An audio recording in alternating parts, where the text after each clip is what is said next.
Oh, hi. We had no idea that Twin Peaks was so popular. In fact, we got this nice bowl of cherries and a note from an investor said, nice video. Love Twin Peaks. Hope you enjoy the cherries. I stopped short of baking a cherry pie because you stopped short of forecasting 2013 sales volume. Well, that's true. We did cop out on that. In fact, we've never figured out a way to forecast sales volume. There's too many variables. The biggest variable is how much investor interest is there in the market. And investor interest is going to change from time to time based on the economy, based on apartment supply and demand, what's happening to vacancy rates, what's happening to rents, and what's happening to debt and equity markets. So there's a lot of factors involved.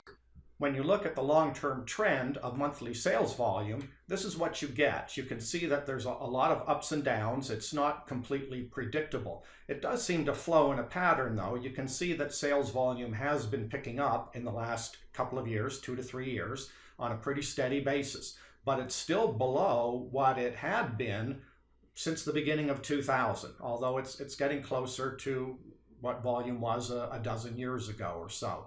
Now, there was a huge spike recently. That spike that you see in the chart was from December of last year, and that was certainly fueled by a lot of tax-related selling, investors selling before the new capital gains rates hit in 2013. So one way to estimate, if not forecast, sales volume would be to take this recent upward trend and factor out that aberration of 2013, of December 2012 volume. And this is what you would get if we sort of normalize last December's sales activity and look at the last 3 years and sort of just trend it out for the balance of the year. We would have 318 sales in total for this year. By comparison, I think last year totaled 308 sales. So we're pretty much running in line with last year.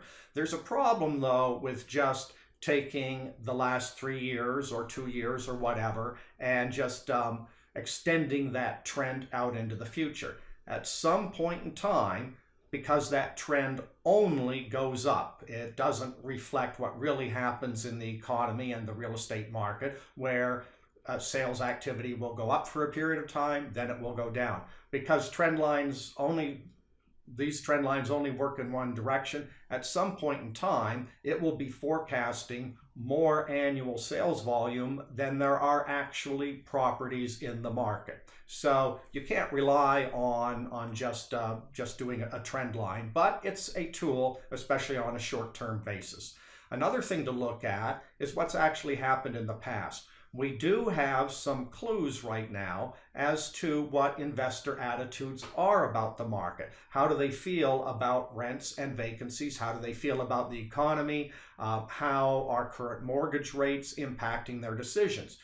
Where do we have this information? From the first 5 months of the year. So far, we've got 5 solid months of sales activity, January through May, that we can look at, and then we can compare that to the first 5 months of every year over the last dozen years or so. And so this chart looks at the number of sales each year, how the first 5 months stacked up for the total. So you can see that in 2000 and 2001, the first 5 months of the year represented over 40% of the total year's sales activity. But in the last couple of years, it's represented only 25 to 30% of total sales activity in the year.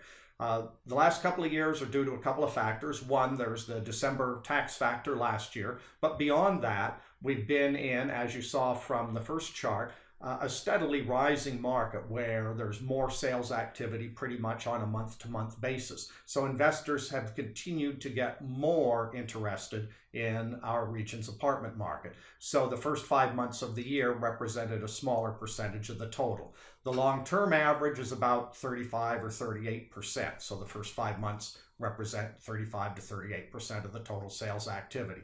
You can see that based on number of sales, at least, the first 5 months is a pretty good indicator of what total annual volume will be. And at least it gives you, based on history, some absolute lows and highs. Not that those can't be broken, but at least we've got a good track record to compare with. You can do the same thing with the dollar volume. The dollar volume doesn't show as strong a relationship simply because of inflation and price trends. Prices change over time, and the same is true with the number of units. The number of units aren't showing as good a trend as just the number of sales. But they all do show some relationship, so we can use the first 5 months to maybe make a comparison. And this is what we end up with. This table looks at, based on the minimum sales activity between 2000 and 2012, or the maximum sales activity. So those are your broad ranges. If you take the average, how the first 5 months of each year have performed relative to the total year, then we'd have 306 sales this year, almost $2.7 billion of sales activity, and close to 15,000 units in total transactions. That's almost exactly what we saw last year, at least in the number of sales and the dollar volume.